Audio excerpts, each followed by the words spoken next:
गिनती 27। एक तब यूसुफ के पुत्र मनश्शे के वंश के कुलों में से सलोफाद, जो हेपेर का पुत्र और गिलाद का पोता और मनश्शे के पुत्र माकीर का परपोता था, उसकी बेटियां जिनके नाम महला, नोवा, होगला, मिल्का और तिरसा हैं, वे पास आई। 2 और वे मूसा और एलियाजर याजक और प्रधानों और सारी मंडली के सामने मिलाप वाले तंबू के द्वार पर खड़ी होकर कहने लगी, 3 हमारा पिता जंगल में मर गया, परंतु वह उस मंडली में का न था जो कोरा की मंडली के संग होकर यहोवा के विरुद्ध इकट्ठी हुई थी। वह अपने ही पाप के कारण मरा और उसके कोई पुत्र न था।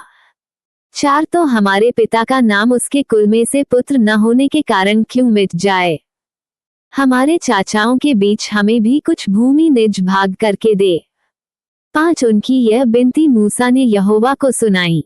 6 यहोवा ने मूसा से कहा, 7 सलोफाद की बेटियां ठीक कहती हैं, इसलिए तू उनके चाचाओं के बीच उनको भी अवश्य ही कुछ भूमि निज भाग करके दे, अर्थात उनके पिता का भाग उनके हाथ सौंप दे। 8 और इस्राएलियों से यह कह कि यदि कोई मनुष्य निपुत्र मर जाए तो उसका भाग उसकी बेटी के हाथ सौंपना।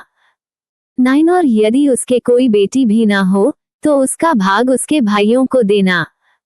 10 और यदि उसके भाई भी ना हो तो उसका भाग चाचाओं को देना। 11 और यदि उसके चाचा भी ना हो तो उसके कुल में से उसका जो कुटुंबी सबसे समीप हो उसको उसका भाग देना, कि वो उसका अधिकारी हो। इस्राएलियों के लिए यह न्याय की विधि ठहरेगी, जैसे कि यहोवा ने मूसा को आज्ञा दी। 12 फिर यहोवा ने मूसा से कहा, इस अबारीम नाम पर्वत के ऊपर चढ़ के उस देश को देख ले जिसे मैंने इस्राएलियों को दिया है। 13 और जब तू उसको देख लेगा तब अपने भाई हारून की नाई तू भी अपने लोगों में जा मिलेगा। 14 क्योंकि सीन नाम जंगल में तुम दोनों ने मंडली के झगड़ने के समय मेरी आज्ञा को तोड़कर मुझसे बलवा किया और मुझे सोते के पास उनकी दृष्टि में पवित्र नहीं ठहराया। यह मरीबा नाम सोता है जो सीन नाम जंगल के कादेश में है। 15 मूसा ने यहोवा से कहा, 16 यहोवा जो सारे प्राणियों की आत्माओं का परमेश्वर है, वह इस मंडली के लोगों के ऊपर किसी पुरुष को नियुक्त कर दे। 17 जो उसके सामने आया जाया करे और उनका निकालने और बैठाने वाला हो, जिससे यहोवा की मंडली बिना चरवाहे की भेड़ बकरियों के समान न रहे।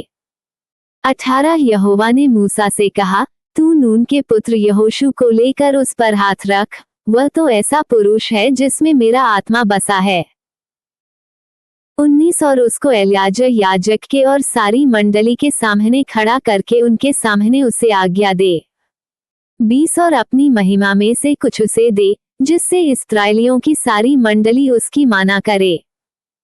21 और वह एलियाजर याजक के सामने खड़ा हुआ करे और एलियाजर उसके लिए यहोवा से उरीम की आज्ञा पूछा करे, और वह इस्राएलियों की सारी मंडली समेत उसके कहने से जाया करे और उसी के कहने से लौट भी आया करे।